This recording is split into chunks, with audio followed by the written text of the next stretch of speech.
channel. Today on this video, we will have two lessons to learn. First one, I'll give it to you right now. Second one, you have to wait until the end of the video, so stick around.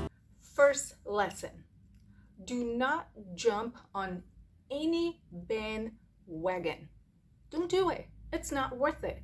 Young kids out there, when you get to a point in your life, you start to learn a lot more about yourself. You know where you like, you know where you don't like, you know where you want out of life, you know where you don't want out of life. I know the things that I will enjoy and the things that I won't enjoy. This movie, Thunder Force, is just not for me. First of all, I don't like superhero movies.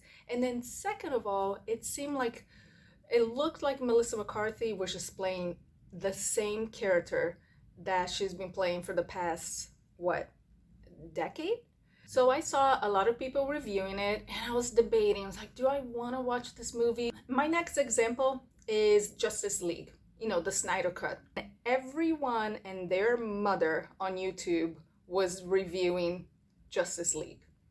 Either doing 2 reviews because the movie is 4 hours long. And my sister said, do it. It's new. Everyone's talking about it. You get views. To be talking about something that I'm not interested in? No, I'm not doing it. If you're doing videos about something that you don't love talking about it, 1, it's gonna suck. You're not gonna have fun. And then 2, people, the audience, will see right through it. So this movie was written and directed by Ben Falcone. If you see his picture, you will recognize him. Remember Bridesmaids? The air marshal on the plane? And then at the end, he has a really funny scene with Melissa McCarthy and a sandwich. That's him. It's also in real life, Melissa McCarthy's husband. And they've teamed up to, I want to say about 6 or 7 films. From the top of my head, Tammy, Life of the Party, The Boss, and then Super Intelligence. Those are the movies that he directed and Melissa McCarthy was in it. They're all bad.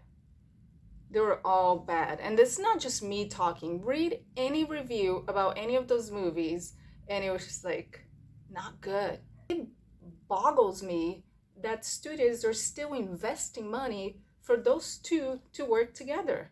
It's like, it's such a bad gamble. And this is not me hating on her.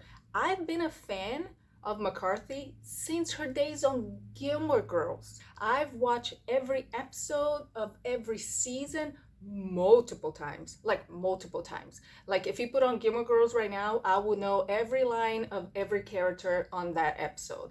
And I don't want to blame Thunder Force because of the type of movie that it is. Some people might say, it's like, oh, Denise, because you don't like superhero movies, that's why you didn't like it.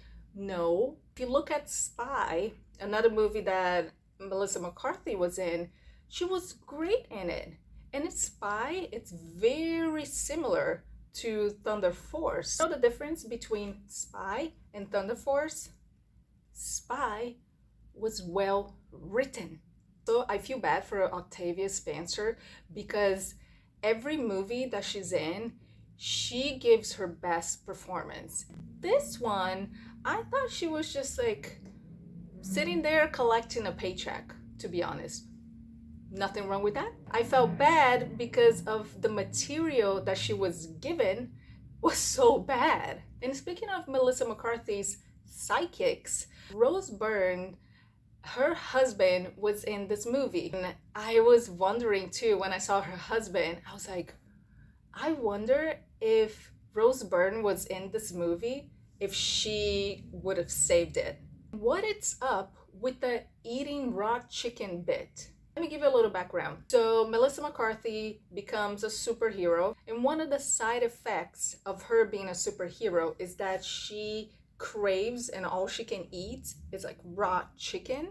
Multiple scenes of her like scarfing down this raw chicken. Of course, it wasn't really raw chicken, but it was gross and unnecessary humor.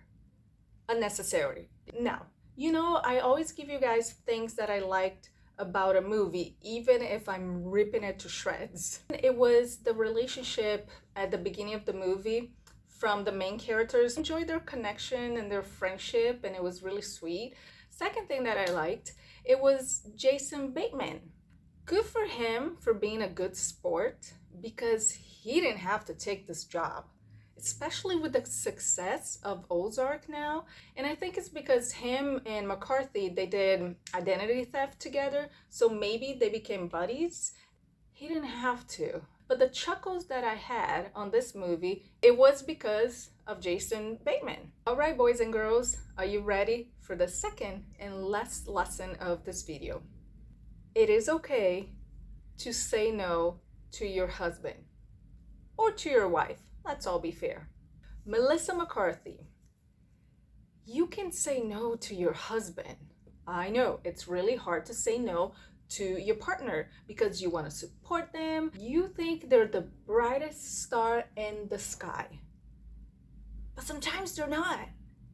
If you keep saying yes to your husband, that might kill your career. Because we know Melissa McCarthy can act. And she's been in dramatic roles too. I think she was nominated twice now for an Academy Award for the Oscars and then Golden Globe. So I am also praying for the gods above that she nails Ursula. She's gonna play Ursula on the live action version of The Little Mermaid. We had a lot of options for that part, Billy Porter included, which I voted for. And I actually want to know where you've been watching. I would love to hear in the comments down below. If you have any suggestions of new movies or shows that you would like me to watch, I'm all ears. If you enjoyed this review, please make sure you hit the like button, subscribe to the channel, and make sure you hit the little bell, the notification button, so you don't miss any single videos. And I'll see you next time.